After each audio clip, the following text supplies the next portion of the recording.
On est peut-être, surtout les ingénieurs, les architectes, les urbanistes, on est souvent trop technocrates. Et on pense toujours on pense au métal, aux briques, aux constructions, mais on oublie souvent aussi les gens qui vivent ici. Ça, on oublie beaucoup. Pour moi, c'est des symboles que ici, c'est une rue où les enfants peuvent jouer. Imaginez la plupart des rues, les enfants ne peuvent pas rester au milieu de la rue et dessiner quelque chose. La diminution de la circulation automobile dans le quartier contribue considérablement à l'amélioration de la qualité de vie, tant recherchée à Vauban. Dès sa planification, le quartier a connu une forte participation des habitants. À travers des organisations citoyennes et des groupes de construction, les résidents ont adopté des mesures alternatives à l'urbanisme traditionnel. Dans une approche globale, tous les composants de la vie et de l'environnement sont pris en compte. Comme l'eau, pour laquelle on a mis en place des systèmes visant à une gestion plus écologique.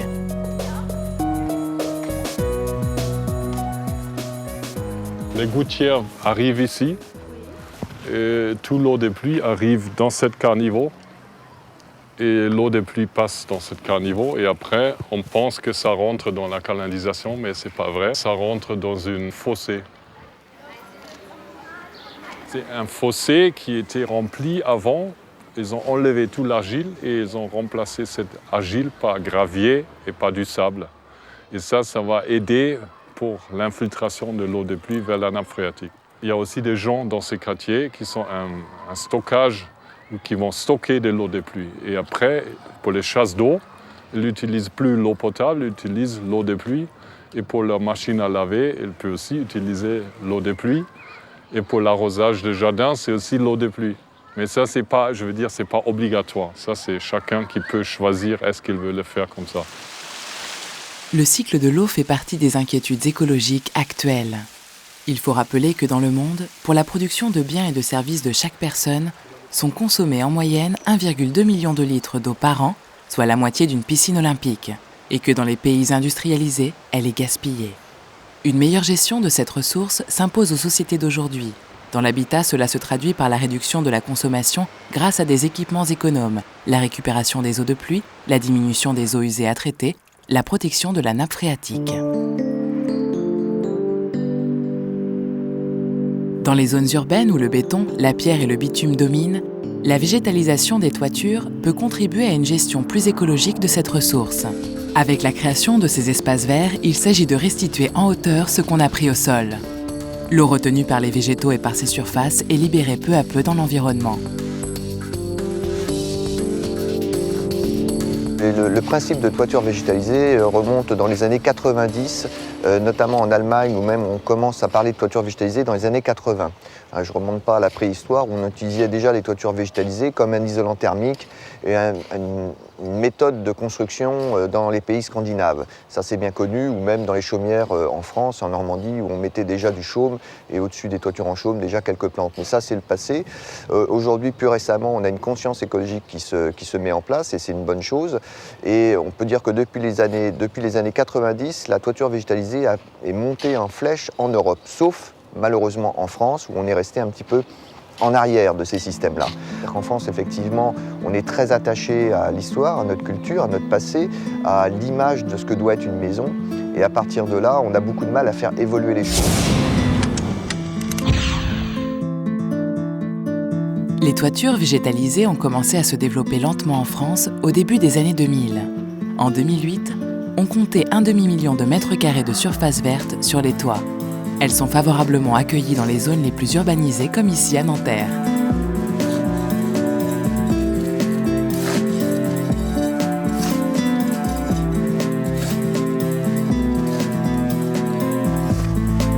La végétalisation propose aux bâtiments un renforcement de l'isolation thermique, de l'isolation phonique. Un intérêt très important en zone urbaine, c'est l'effet rétenteur d'eau. C'est-à-dire que la toiture va faire office de tampon. Lorsqu'il pleut, l'eau est freinée sur le toit et rejetée ensuite avec un certain retard vers les réseaux de collecte des eaux usées. Et bien sûr, les végétaux contribuent à absorber le CO2 dans les villes et à le transformer en oxygène. Les grandes villes comme Nanterre présentent un microclimat particulier. Les hauts immeubles empêchent le vent de circuler et les constructions en béton et le bitume accumulent de la chaleur en été. L'humidité y est minime et la concentration de pollution très importante. L'installation de toitures végétalisées aide à compenser ce phénomène.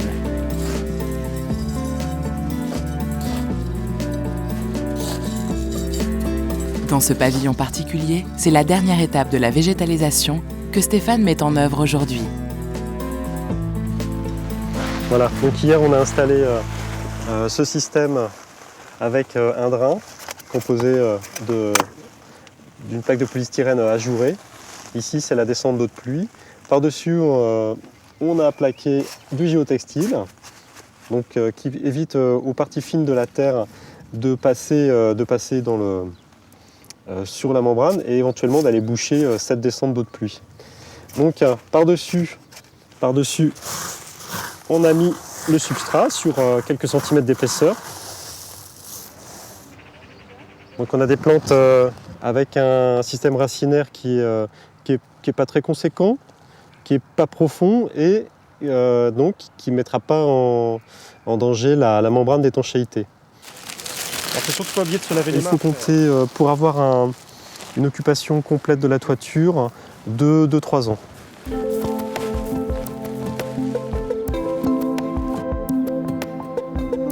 D'autres choix comme l'ossature bois, l'isolation en ouate de cellulose et un système de ventilation double flux permettent de réduire davantage l'impact écologique de cette maison.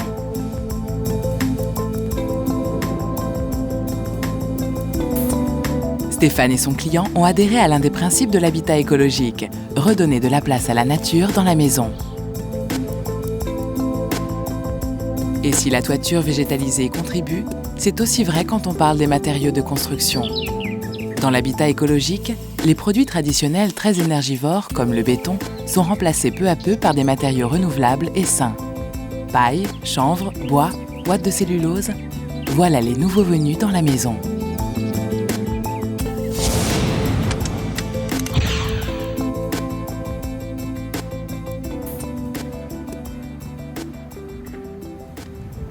À Bazouges, chez Françoise Chéré, les travaux dans sa maison isolée avec de la paille avancent lentement mais sûrement.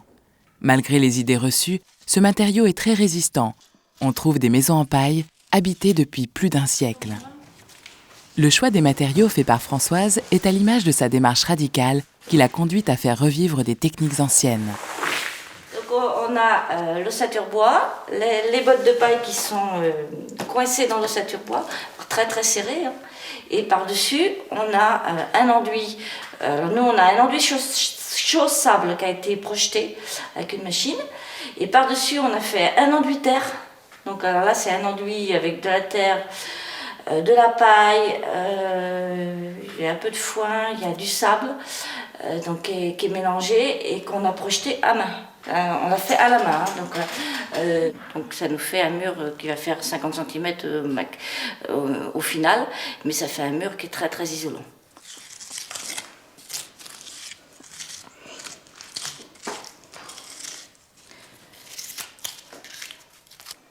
Ces matériaux ont aussi l'avantage de ne pas être nuisibles à la santé, contrairement aux produits traditionnels comme la laine de verre et la laine de roche, qui peuvent entraîner des maladies des voies respiratoires. Là, la terre, là je mets des gants parce que c'est plus agréable, mais c'est pas dangereux quoi, comme matériau. Le ciment, ça brûle, tandis que ça, on peut le faire à la main. Hein.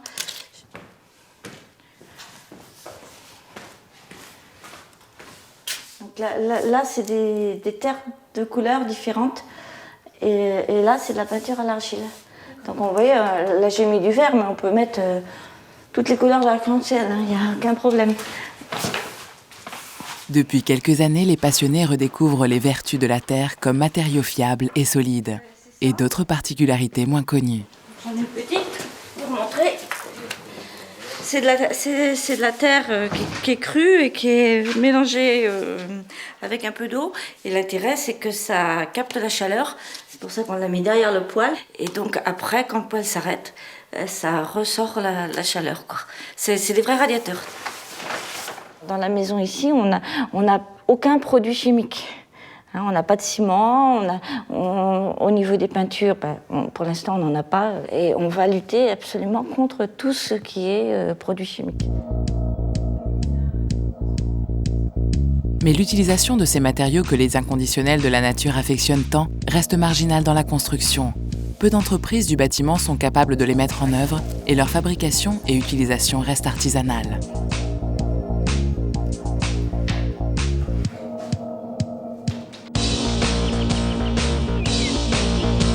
Parmi ces nouveaux matériaux de construction, le bois se détache du lot.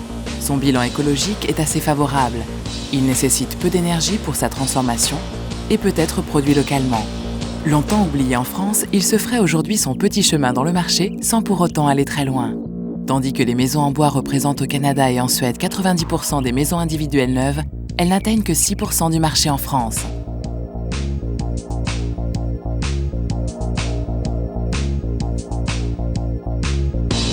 Il y a beaucoup de gens qui ont encore des idées fausses sur le bois parce qu'ils ont peur que ça ne dure pas très longtemps, ils ont peur que ça brûle ou des choses comme ça, alors que pas du tout. C'est un matériau qui permet d'avoir une très grande longévité, qui résiste très bien au feu, et il y a encore beaucoup d'idées fausses sur le bois. Il y a des gens qui ne veulent pas acheter des maisons en bois parce qu'ils ont peur que ça abîme l'environnement. Alors qu'au contraire, construire une maison en bois, ça permet de trouver des débouchés à la forêt, donc d'entretenir cette forêt et donc d'améliorer l'environnement. On peut dire qu'en 1900, en France, on avait 10 millions d'hectares de forêt et en 2000, on en avait un peu plus de 16 millions d'hectares. Donc quand on utilise du bois dans une maison, certes, on a coupé une dizaine d'arbres ou l'équivalent d'une dizaine d'arbres, mais en fait, on a replanté. Et ça, c'est très important, c'est la gestion durable de la forêt.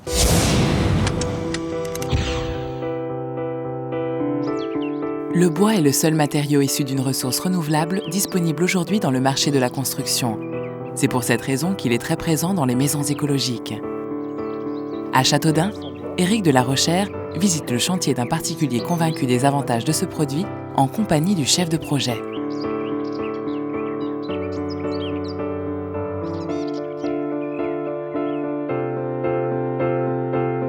Alors le bois, en réalité, il y a des mélanges d'essence. Parce qu'en fait, le client aurait souhaité que le bois vienne localement. Et c'est du Jura. Mais on a des exploitations en Sologne, mais pas suffisamment en volume. Oui. Il y a le Jura, le Morvan, et puis je crois qu'il y a le Limousin aussi, qui sont les trois massifs principaux de production en France.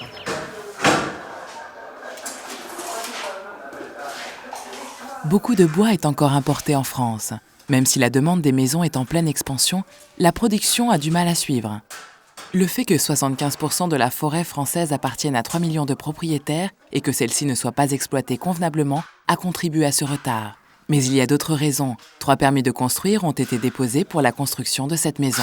On voit bien par les permis de construire qu'il y a quand même un souci de mentalité encore. Les mentalités ne sont pas encore acquises à ces maisons-là. Et si on veut faire une maison très bien isolée, très haute performance énergétique, le plus économique, c'est d'utiliser le bois. Et en fait, les élus, certains sont convaincus et puis d'autres ne le sont pas du tout. Et on s'est heurté au fait, non pas que la maison soit en bois, mais que sa vêture soit en bois. Et pour des raisons, l'argument qui a été donné, c'est qu'en réalité, ça vieillit mal. Donc c'était beaucoup plus un phénomène esthétique qu'un phénomène, je dirais, de technique ou de structure.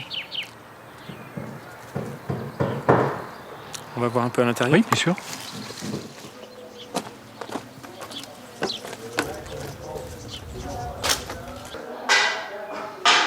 En termes d'isolation, sur la périphérie, on met en place du chanvre. On les mettra également dans le plancher et on va le mettre donc au niveau du plafond. Le bois a besoin d'une isolation complémentaire. Et parce que la production d'isolants naturels n'est pas encore très développée, ces produits comme le chanvre sont plus chers que les traditionnels. Sur le plan financier, ça a été, au travers de nos clients, un choix, mais un choix douloureux, parce que financièrement, pour vous donner un ordre de grandeur, c'est pratiquement 20% supplémentaire. Parce qu'en fait, la chambre des parents, elle est ici, elle est dans ce bord de la coursive. Depuis 2007, le label Effinergie fixe des objectifs pour réduire la consommation d'électricité dans les maisons neuves. Selon cette norme, la consommation doit être inférieure ou égale à 50 kWh par mètre carré par an, soit entre 5 et 8 fois moins qu'une maison traditionnelle. Compte tenu des éléments qu'on a mis en œuvre en termes d'isolation, globalement, l'exposition de la maison, le fait qu'elle soit très ouverte au sud, le plus possible fermée au nord, on peut considérer qu'on est à l'entour de 50 kW le mètre carré.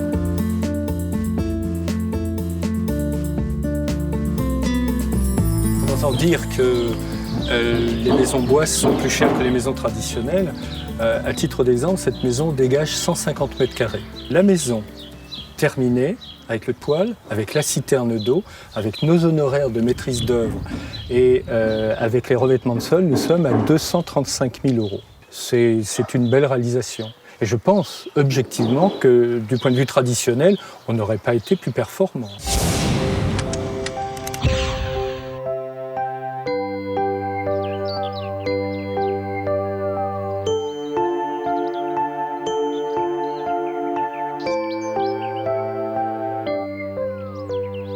Si certains redécouvrent aujourd'hui le bois et ses qualités, d'autres lui ont fait confiance depuis longtemps en l'intégrant dans des projets très inventifs, comme cette maison ronde en bois qui tourne pour suivre le soleil.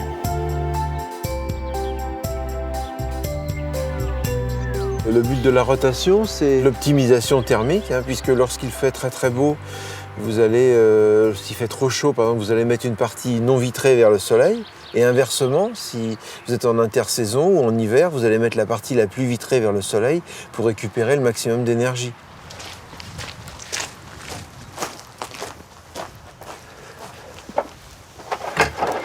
Donc là, je mets le moteur en route, vous voyez. Il faut 370 watts au niveau énergie, donc la moitié d'un sèche-cheveux pour faire tourner une maison de 40 tonnes.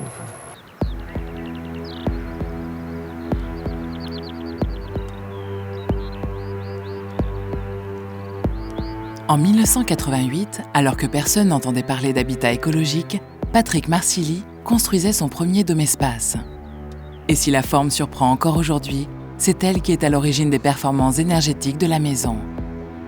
La sphère est la forme qui a le moins de surface d'échange avec l'extérieur, ce qui induit moins de pertes l'hiver et moins d'apport de chaleur en été.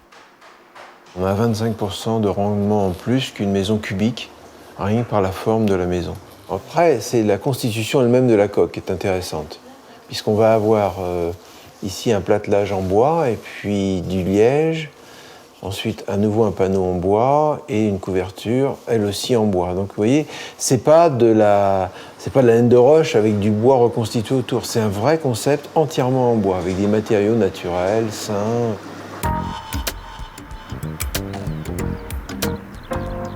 Alors que l'Allemagne accordait à cet entrepreneur le prix de l'environnement en 1994, le concept n'était pas bien accueilli en France. Les choses ont changé depuis. Aujourd'hui, il dépose un permis de construire tous les 10 jours. Mais pourquoi les innovations écologiques dans l'habitat ont tant de mal à se frayer un chemin en France ? Le monde financier et le monde des idées, il manque un certain nombre de passerelles entre les deux, quoi qu'on en dise, et même si ça s'est considérablement amélioré, puisque nous, quand on a voulu démarrer, on a vu 28 banques, on a eu 27 refus. C'est-à-dire que si je m'étais arrêté au 27e refus, aujourd'hui, il n'y aurait pas eu Domespace.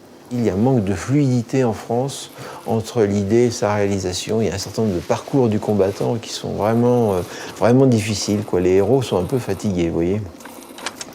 Les raisons pour lesquelles en France ça se développe moins que dans d'autres pays, il y a peut-être des raisons individuelles de sensibilité écologique, mais je pense beaucoup que ça se situe au niveau du système de décision, c'est-à-dire qu'on est dans un système de décision très centralisé, donc il faut arriver à avoir une bonne répartition des compétences sans trop saucissonner, sans trop répartir les pouvoirs. Donc ça demande toute une redistribution, et ça c'est pas simple, c'est revoir en profondeur, et c'est accepter que certains prennent des responsabilités en plus et que d'autres en perdent, et c'est pas facile, il y a les lobbies qui se mettent en œuvre.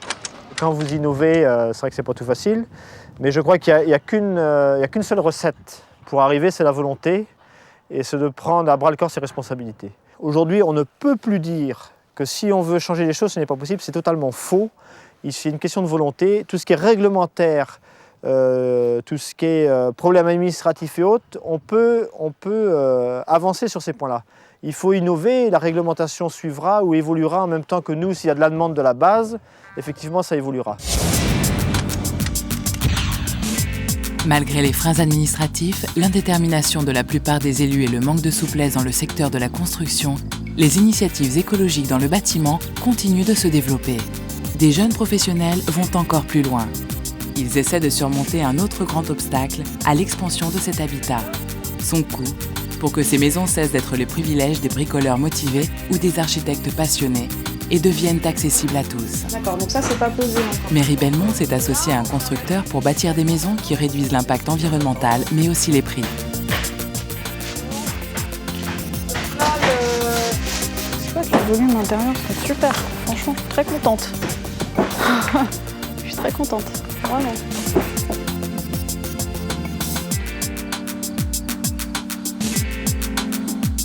Pour pouvoir faire que cette maison soit accessible au plus grand nombre, il fallait trouver et penser à un système constructif qui permette une standardisation derrière pour pouvoir faire baisser les coûts de fabrication.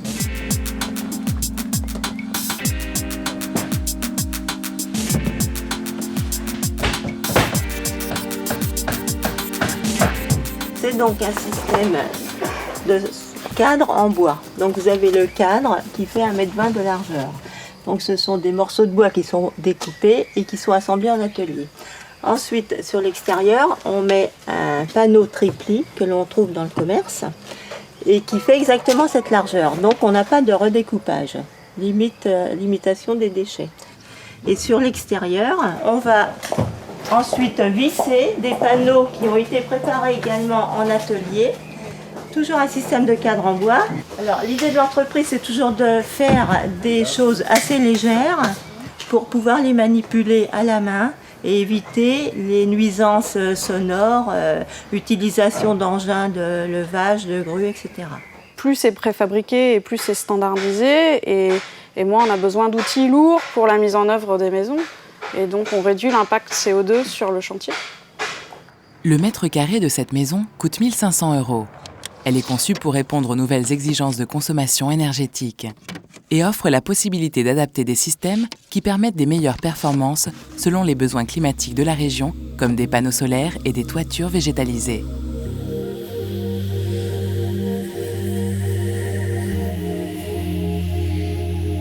Convaincue que la densification urbaine est un facteur d'économie d'énergie et de moyens, Mairie a adapté son projet à l'habitat individuel groupé. Partager le terrain et les murs d'une maison permet de baisser le coût du bâtiment et de réduire la consommation énergétique.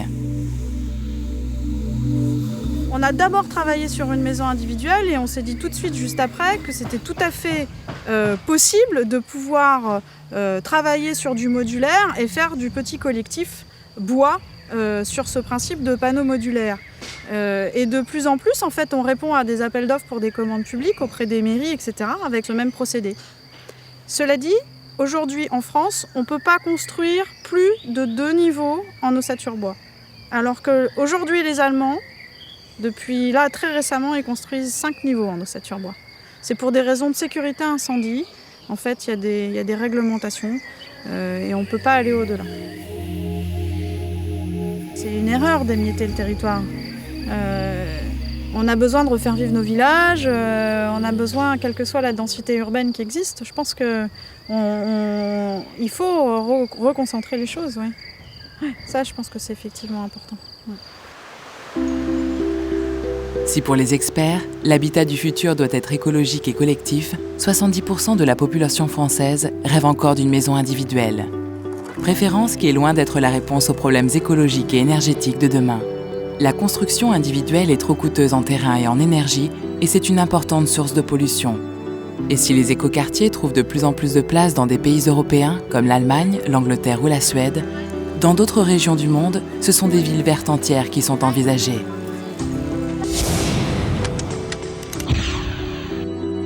Comme ici, à Abu Dhabi, dans les Émirats arabes, ville qui cherche à réduire sa dépendance au pétrole et au gaz. Le projet Masdar, qui devrait être totalement fini en 2016, prévoit l'utilisation de matériaux et d'énergie renouvelables dans l'habitat. Dans une approche bioclimatique, la ville a été conçue de manière compacte et sera enterrée en partie pour améliorer le confort climatique. D'autres mesures qui ne concernent pas directement les logements, comme la réduction de la pollution, de la consommation d'espace et des déplacements, sont aussi visées. Car c'est dans une démarche globale qu'il faut envisager aujourd'hui l'habitat. Une maison écologique, c'est une étape sur un long chemin qui va vers un renouvellement des pratiques, un renouvellement de la technologie, un renouvellement de la pensée. Voilà, c'est une étape, une maison écologique.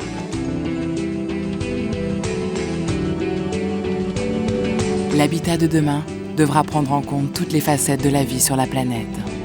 Il ne s'agit plus que de la construction de 4 murs.